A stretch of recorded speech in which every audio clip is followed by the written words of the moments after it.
Hello everyone, स्वागत है आपका आपके अपने educational channel iconic Sangeeta maths academy में। कैसे हैं आप लोग? आई होप सब लोग अच्छे से होंगे और अपनी पढ़ाई भी अच्छे से कर रहे होंगे। तो देखिए, इससे पहले मैंने आप लोगों के लिए जो कल वीडियो डाला था वो क्लास 6 का मैथमेटिक्स का एक प्रैक्टिस पेपर लेके आई थी। मैं ये बोला था मैंने कि ये किसी भी पर्टिकुलर एक स्कूल के लिए नहीं है, ठीक है? तो कोई भी इस क्वेश्चन पेपर को प्रैक्टिस कर सकता है। तो देखिए, हम लोग कल इसके सेक्शन ए और बी कर चुके थे। आज हम क्या करने वाले हैं? सेक्शन सी करने वाले हैं। अगर वीडियो ज़्यादा लंबा नहीं हुआ तो हम कोशिश करेंगे कि सेक्शन डी भी हो जाए आज, ठीक है? तो चलिए विदाउट एनी डिले स्टार्ट करते हैं और देखते हैं कि सेक्शन सी में हमें किस तरह के क्वेश्चंस गिवन है। तो देखिए, ये आ गया सेक्शन सी। तो सेक्शन सी में हमें फर्स्ट क्वेश्चन गिवन है, arrange the following integers in descending order. क्या करना है? इनको हमें डिसेंडिंग ऑर्डर में रखना है। तो आपको क्या क्या इंटीजर्स दिए हैं? -53, 15। अच्छा, डिसेंडिंग ऑर्डर आपको पता है ना, ऐसे बढ़ते हुए क्रम में, मतलब सबसे छोटा सबसे बड़ा घटते हुए क्रम में, सॉरी, ठीक है। सबसे बड़ा पहले हुआ, ठीक है, मतलब ऐसे होगा जैसे सीढ़ियों को हमें नीचे उतरना है, तो हमें क्या करना है? इसे डिसेंडिंग ऑर्डर में रखना है, ठीक है। तो आपको नंबर्स क्या क्या गिवन है? -53, 15, 35, -23, 0 एंड 12। तो देखिए, नंबर लाइन में आपको पता ही है कि जब हम नंबर लाइन में ज़ीरो से लेफ़्ट की तरफ जाते हैं तो ये वाले नंबर्स हमारे कैसे होते हैं? नेगेटिव होते हैं, और इधर वाले नंबर्स हमारे पॉजिटिव होते हैं। और जैसे जैसे हम राइट की तरफ बढ़ते हैं हमारे नंबर्स कैसे होते चले जाते हैं? कैसे हो जाते हैं? बड़े होते चले जाते हैं, ठीक है। तो अब हमें क्या करना है? हमें सबसे बड़े को पहले लिखना है, क्योंकि हमें क्या करना है? डिसेंडिंग ऑर्डर में रखना है, ठीक है। तो यहाँ पर देखिए, इन नंबर्स में आपके पास जो सबसे बड़ा नंबर है वो देखिए, नेगेटिव वालों को तो अभी आप छोड़ दीजिए क्योंकि ये तो छोटे में जाएंगे। तो सबसे बड़ा नंबर हमारा क्या है? 35 है। तो सबसे पहले हम क्या ले लेंगे? 35 ले लेंगे। 35 हो गया। देन उसके बाद हमारे पास क्या है? 15 है। तो फिर हमारा सेकंड नंबर पे क्या आ जाएगा? 15 आ जाएगा। आप चाहो तो एक कॉमा ना लगा के ऐसे ग्रेटर देन का साइन भी लगा सकते हो, ठीक है। 15 भी हो गया। देन उसके बाद हमारे पास क्या होगा? बताइए। उसके बाद हमारे पास ज़ीरो को छोड़ के और सारे नेगेटिव हैं तो ज़ीरो आ जाएगा। देन उसके बाद हमारे पास क्या आएगा? अब -23, -12 और -53 में सबसे बड़ा नंबर कौन सा होगा? -12 होगा। तो -12 यहाँ आ जाएगा। देन उसके बाद -12 भी हो गया, तो अब कौन सा होगा? -23 होगा। और फिर उसके बाद क्या होगा? -53। तो ये हमारा क्या हो गया? सारा डिसेंडिंग ऑर्डर में आ गया, यानी बड़े से लेके छोटे तक हमने नंबर लिख दिए, ठीक है। नेक्स्ट क्वेश्चन देखते हैं। नेक्स्ट क्वेश्चन है हमारे पास, using divisibility rules find 7, 1, 5, 6, 8, 9 is divisible by 11 और नॉट। हमें डिविजिबिलिटी रूल को यूज़ करते हुए ये बताना है कि क्या ये नंबर आपका 11 से डिविजिबल है या नहीं है। तो देखिए, इसके लिए सबसे पहले तो आपको पता होना चाहिए कि 11 का डिविजिबिलिटी रूल क्या होता है। देखिए, जैसे हमारे पास नंबर क्या है? 7, 1, 5, 6, 8, 9, ये नंबर हमें दिया है। तो देखिए, हमारे पास इसमें क्या होता है? आपको इधर से ना इसमें नंबरिंग कर लेनी है 1, 2, यानी ये कौन सी प्लेस पर है? 1, 2, 3, 4, 5, 6। अब आपको ये देखना है कि इसमें से जो ऑड नंबर प्लेसेस पे हैं, यानी जो 1 पर है, 3 पर है और 5 पर है, आप पहले उन्हें ऐड कर लीजिए। तो हम क्या कर देते हैं? पहले ऑड प्लेसेस पे जो हैं उन्हें ऐड कर देते हैं। तो ऑड प्लेसेस पे जो हमारे नंबर हैं वो क्या क्या हैं? 9 है, ठीक है। देन उसके बाद 6 है।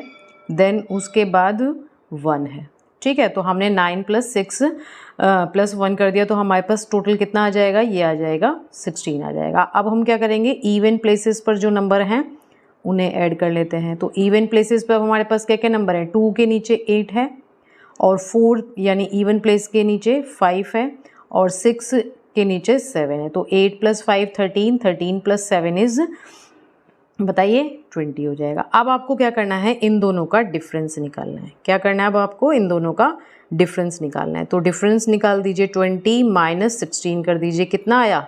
4 आया। तो ये जो आपका डिफरेंस आएगा ना, ये डिफरेंस आपका 11 से डिविजिबल होना चाहिए। अगर ये 11 से डिविजिबल नहीं है तो इट मीन्स ये वाला नंबर आपका 11 से डिविजिबल नहीं होगा। तो देखिए, यहाँ पर 4 डिवाइडेड बाय अगर मैं 11 करती हूँ तो ये नंबर हमारा 4 से 11 से डिविजिबल नहीं हो रहा। तो डैट मीन्स ये जो हमें नंबर गिवन है ये भी 11 से डिविजिबल नहीं होगा। तो एट लास्ट आप क्या लिख देंगे? हम यहाँ पे बोल देंगे, since 4 is not divisible by 11, therefore 7 1 5 6 8 9 is not divisible by 11। तो ये नंबर हमारा 11 से डिविजिबल नहीं होगा। ठीक है, नेक्स्ट सेकंड पार्ट में इसके दिया है 29834 इज डिविजिबल बाय 6 और नॉट। तो 6 और 6 की आपने डिविजिबिलिटी अगर पढ़ी होगी तो आपने ये पढ़ा होगा कि जो भी नंबर हमें गिवन है 6 के लिए हमें 2 और 3 दोनों की डिविजिबिलिटी चेक करनी है। अगर ये नंबर 2 और 3 इन दोनों से डिविजिबल है, किसी एक से नहीं, आपको एंड लेना है, यानी कि दोनों से ये नंबर डिविजिबल होना चाहिए, तब ये हमारा 6 से भी डिविजिबल होगा। ठीक है, तो पहले हम 2 की डिविजिबिलिटी चेक कर लेते हैं। 2 की डिविजिबिलिटी के लिए हमारे पास क्या होता है, जो वंस प्लेस पर नंबर है वो क्या होना चाहिए, इवन होना चाहिए, या हम ये बोल सकते हैं कि वो क्या होना चाहिए, 2 से डिविजिबल। तो देखिए 4 हमारा क्या है, 2 से डिविजिबल है, तो इट मीन्स 29834 क्या हो जाएगा, डिविजिबल हो जाएगा 2 से। तो 2 से तो चेक हो गया कि 2 से डिविजिबल है। ठीक है, सेंस लिख देना, 4 is divisible by 2, therefore 2984 is divisible by 2। अब नेक्स्ट 3 के लिए जब हमें चेक करना है तो हम इन सारी डिजिट्स को क्या करेंगे, प्लस कर देंगे।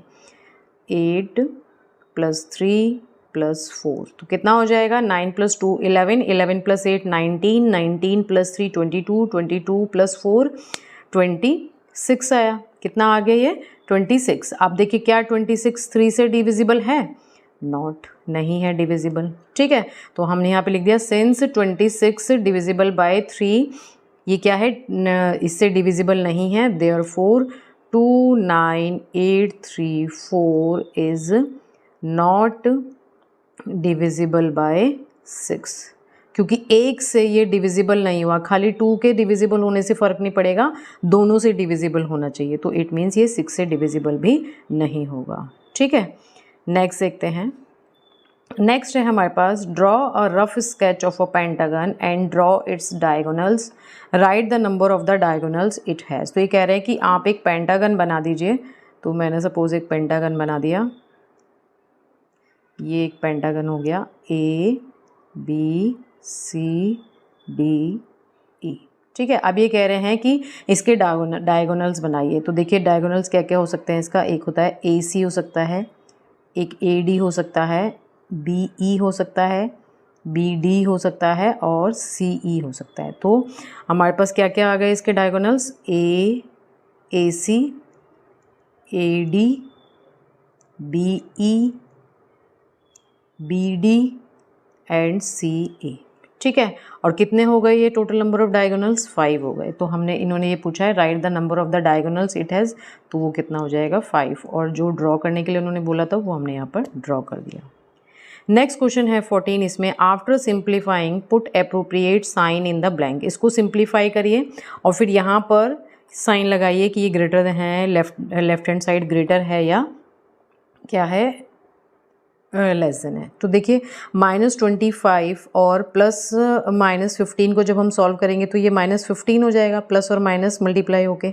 ठीक है, और इधर वाले को सॉल्व करेंगे तो हमारे पास माइनस और माइनस मल्टीप्लाई होके प्लस हो जाएगा।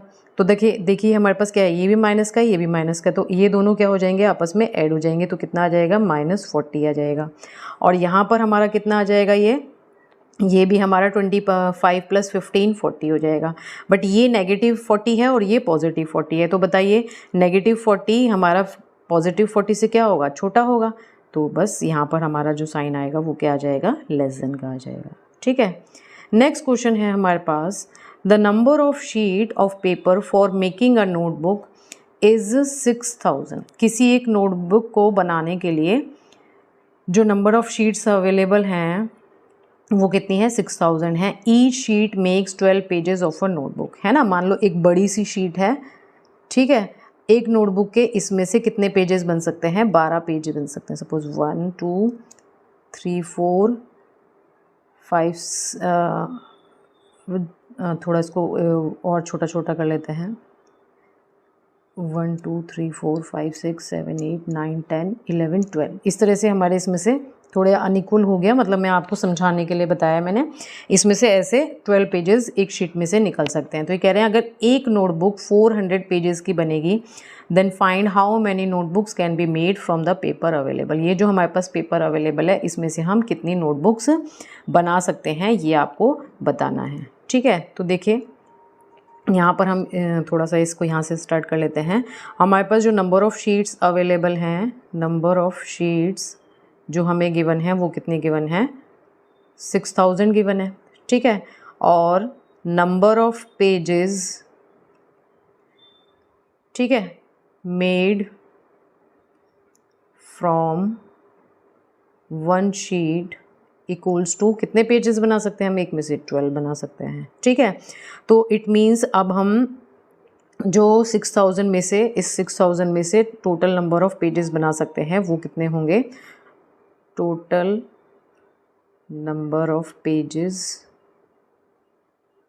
ठीक है, मेड फ्रॉम 6000 शीट्स, क्या कर देंगे 6000 को 12 से मल्टीप्लाई कर देंगे। देखिए एक बार फिर से समझिए कि नंबर ऑफ़ शीट्स हमारे पास 6000 है। अगर एक शीट में से हम 12 पेज बना सकते हैं तो 6000 शीट में से कितने बना पाएंगे, मल्टीप्लाई तो करेंगे हम इसमें से, है ना। तो यहाँ पे हम इसको क्या कर देते हैं, मल्टीप्लाई कर देते हैं। तो कितना आ जाएगा, ये मल्टीप्लाई करेंगे 12 6 बताइए 72, तो ये हो जाएगा 72,000।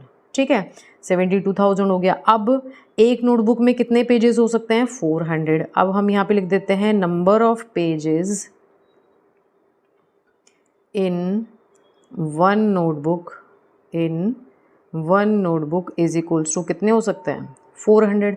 तो बताइए अब क्या करना होगा इसके लिए कि कितनी हम इसमें से नोटबुक्स बना सकते हैं। इसके लिए हम क्या करेंगे, इसको डिवाइड कर देंगे। ठीक है, तो मैं इसको हटा देती हूँ और फिर से यहीं पर कर दूँगी इसको। तो देखिए अब हमारे पास हो जाएगा नंबर ऑफ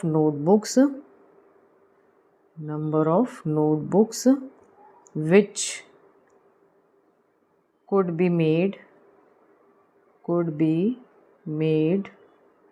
ठीक है, कितनी हो सकती हैं, 72,000 को हम किससे डिवाइड कर देंगे, 400 से डिवाइड कर देंगे। तो देखिए क्या हो जाएगा, 72,000 डिवाइडेड बाय 400, 2 0 कैंसिल हो गई, 4 1 4, 4 8 32, 180। तो it means total number of notebooks जो हम इसमें से बना सकते हैं वो कितनी बना सकते हैं, 180। ठीक है, नेक्स्ट है हमारे पास question, find using suitable properties. इसको हमें फाइंड करना है प्रॉपर्टीज़ को यूज़ करते हुए। ठीक है, तो देखिए हमारे पास क्या गिवन है, 8 × 1099 × 125। तो देखिए अगर मैं इसको इस तरह से कर दूं, मतलब इसमें एसोसिएटिव प्रॉपर्टी लगा दूं, इसका ऑर्डर चेंज कर दूं, तो मैं इसे 8 × 125 भी लिख सकती हूँ, है ना।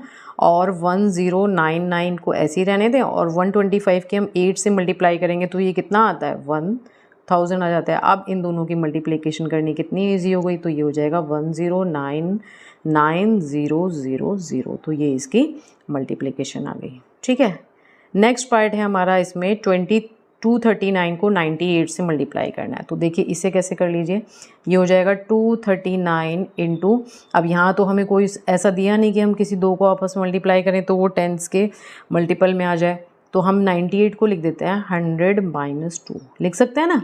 तो आप देखिए ये इजी हो गया, 239 की इसको डिस्ट्रीब्यूट कर दीजिए एक बार 100 पे, और 239 की एक बार हम 2 से मल्टीप्लाई कर देंगे। तो हमारे पास कितना आ जाएगा, ये आ जाएगा 23900 माइनस ये हो जाएगा 9 2 18, 3 2 6 7, 2 2 4, 478। तो हमारे पास ये कितना आ जाएगा, जब हम माइनस करेंगे 2 2 4, है ना, और ये हो जाएगा 323 एज इट इज़। तो इन दोनों को मल्टीप्लाई करके हमें ये मिलेगा।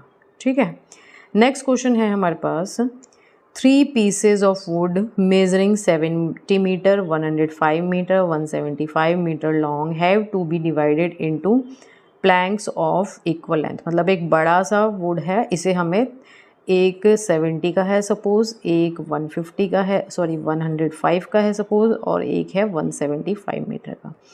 ठीक है, करना है। तो ये कह रहे हैं what is the greatest possible length of each plank. हर एक प्लैंक की ग्रेटेस्ट पॉसिबल लेंथ क्या हो सकती है। तो देखिए जब भी इस तरह का कोई क्वेश्चन आया, आपको मिनिमम पूछा जाए या फिर आपको लीस्ट पूछा जाए या ग्रेटेस्ट या मैक्सिमम पूछा जाए, तो अगर लीस्ट पूछ रहे हैं तो आपको इट मीन्स एलसीएम निकाल देना है, और अगर ग्रेटेस्ट टाइप का कुछ पूछ रहे हैं तो इट मीन्स आपको एचसीएफ निकाल देना है। ठीक है, तो यहाँ पर हम क्या करेंगे, अब इन तीनों नंबर्स का क्या करेंगे, एचसीएफ फाइंड आउट कर देंगे। क्या करेंगे, एचसीएफ निकाल देंगे।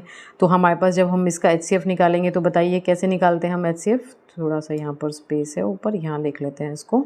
एचसीएफ निकालने के लिए हमें क्या करना होगा बताइए। 70 लिख दिया मैंने, 105 लिख दिया। एक मैं आपको थोड़ा सा शॉर्टकट वाली चीज़ बता रही हूँ, अगर आपको समझ आए तो ठीक है, अदरवाइज़ आपको जो भी मेथड आता है आप उसके थ्रू भी कर सकते हैं। ठीक है, तो देखिए यहाँ पर सबसे पहले जो भी आपको ये नंबर्स दिए गए हैं, देखिए कि किस एक नंबर से ये सारे डिवाइड हो जाते हैं। किस एक नंबर से, देखिए 2 से तो डिवाइड नहीं होंगे, ये 3 से भी नहीं होंगे सारे के सारे, है ना, क्योंकि यहाँ 0 आ गया। इन दोनों को तो हम फिर भी चेक कर सकते थे, बट इसमें 0 आ गया। तो 5 से देख लेते हैं। तो 5 से करेंगे तो 5 1 ज़ा 5 है ना, और 5 4 ज़ा 20। ठीक है, तो हमारे पास यहाँ पे क्या आ जाएगा, और ये हो जाएगा 5 2 ज़ा 10, 5 1 ज़ा 5, फिर अगेन 5 3 ज़ा 15 और 5 5 ज़ा 25। अब देखिए कि क्या किसी नंबर से अगेन ये तीनों नंबर्स डिवाइड हो रहे हैं। तो देखिए 2 से तो नहीं होगा, 3 से भी नहीं होगा, 4 से भी नहीं होगा, 5 से भी नहीं होगा, 6 7 से हो रहे हैं। तो देखिए 7 2 ज़ा 14, 7 3 ज़ा 21 एंड 7 5 ज़ा 35 हो गया। अब तो ये सारे के सारे हमारे प्राइम आ गए, तो अब तो ये किसी से नहीं होंगे। तो यहाँ पर जो आपके पास नंबर आ जाता है ना, वही नंबर उठाना है यहाँ पे आपको जिससे ये तीनों डिवाइड हो गए हो एक बार में। तो इट मीन्स हमारे पास जो एचसीएफ आ जाएगा वो कितना आ जाएगा, 5 × 7 आ जाएगा।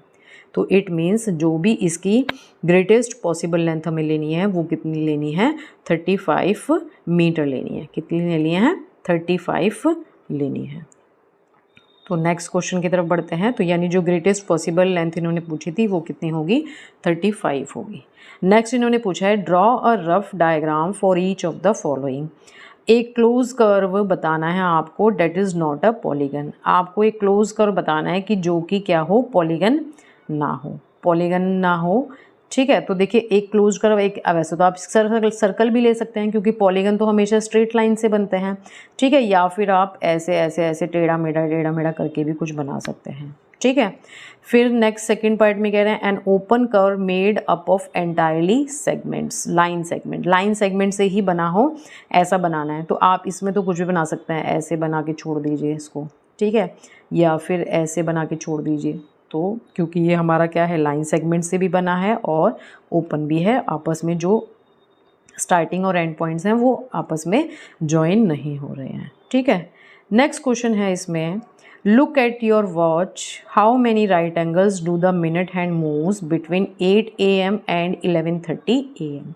तो देखिए सपोज करिए मैंने एक यहाँ पर वॉच बना दी। ठीक है, ये 12 हो गया, 1 2 3 4 5 6 7 8 9 10 11। ये कह रहे हैं 8 से ये वाला यहाँ है 8 और 11:30। तो देखिए 8 और 11:30। अब देखिए 8 से 11 तक की अगर हम बात करें, अभी हम 30 को छोड़ दें, तो 8 से 11 तक कितने आर हो रहे हैं, 3 आवर्स हो रहे हैं।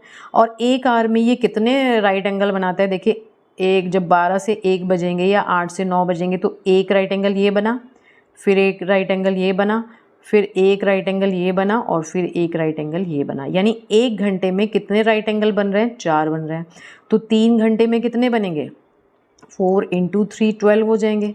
ये तो हो गई 11 o'clock तक की बात। अब बात करते हैं कि 11:30 हो रहे हैं, है ना। तो यानी अब आधा घंटा और हो गया, तो आधे घंटे में और कितने बन रहे हैं, 2 बन रहे हैं। तो 12 + 2 जो total number of right angles इसमें बनेंगे वो कितने बनेंगे, 14 बनेंगे। ठीक है, तो इसका फाइनल आंसर आप क्या लिख देंगे, 14। नेक्स्ट है name the type of triangle in 2 different ways. कि एक ट्राइंगल दिया है आपको PQR जिसका एंगल Q 90 है और PQ QR के इक्वल है। मीन्स ये बना लेते हैं। ठीक है, ये मैंने सपोज Q ले लिया, ये P ले लिया और ये R ले लिया। ठीक है, तो हमारे पास ये कह रहे हैं कि ये एंगल क्या है हमारे पास, ये एंगल हमारे पास क्या है, 90 का है और PQ QR के इक्वल गिवन है। क्या गिवन है, PQ QR के इक्वल गिवन है। तो देखिए एक ट्राइंगल तो हम इसको बोल सकते हैं कि ये राइट एंगल ट्राइंगल है। क्या, क्योंकि इन्होंने 2 डिफरेंट वेज पूछे हैं ना, तो राइट एंगल ट्राइंगल हो गया एक तो, ठीक है। और एक हम इसको क्या बोल सकते हैं बताइए, अगर किसी भी ट्राइंगल की 2 साइड्स आपस में इक्वल होती हैं तो हम उसे क्या बोलते हैं, बोलिए। उसे हम बोलते हैं आइसोसेलेस ट्राइंगल। ये सी होगा आइसोसेलेस ट्राइंगल। तो या फिर हम इसको सिंपली अगर एक ही नाम पूछा जाए तो इसको हम ये भी कह सकते हैं राइट एंगल आइसोसेलेस ट्राइंगल, ठीक है, ऐसा भी बोल सकते हैं। नेक्स्ट है the sum of 2 integers is 45 if one of them is 90 find the other. ये कह रहे हैं 2 इंटीजर्स का सम -45 है, अगर एक 90 है तो दूसरा क्या होगा। तो देखिए हम ये मान लेते हैं कि एक नंबर हमारे पास जो हमें निकालना है वो x है, ठीक है, और एक नंबर जो गिवन है वो 90 है, और इन दोनों का जो सम हमें गिवन है वो कितना है, -45 है। तो अब आप क्या करेंगे, या तो आप देखिए ऐसा कर दीजिए कि दोनों तरफ यहाँ पे हमें क्या करना है, इस 90 को, बल्कि ऐसे करिए, इसको हमें यहाँ से सिर्फ x चाहिए, तो हम क्या करेंगे x + 90 और यहाँ से 90 को माइनस कर देते हैं, तो उधर भी हमें क्या करना पड़ेगा, 90 माइनस ही करना पड़ेगा, है ना, क्योंकि दोनों जगह हम बैलेंस करने के लिए सेम चीज़ ही लेके चलेंगे, ठीक है। तो जब हम दोनों तरफ -90 ऐड कर देंगे तो ये +90 और -90 कैंसिल हो जाएंगे, तो यहाँ से x बच जाएगा जो कि हमें निकालना है, और -90 और -45 ऐड होके कितना आ जाएंगे, -35 आ जाएंगे। तो जो इन्होंने पूछा था यहाँ पर क्वेश्चन कि वो वैल्यू बताइए जिसको इसमें -45 में अगर 90 में हम ऐड करें तो हमें -45 मिल जाए, तो वो वैल्यू क्या होगी, -135 होगी, ठीक है। तो आज हम सेक्शन सी तक ही करते हैं क्योंकि यहीं तक वीडियो काफ़ी लंबा हो गया है, तो सेक्शन डी हम नेक्स्ट वीडियो में करेंगे।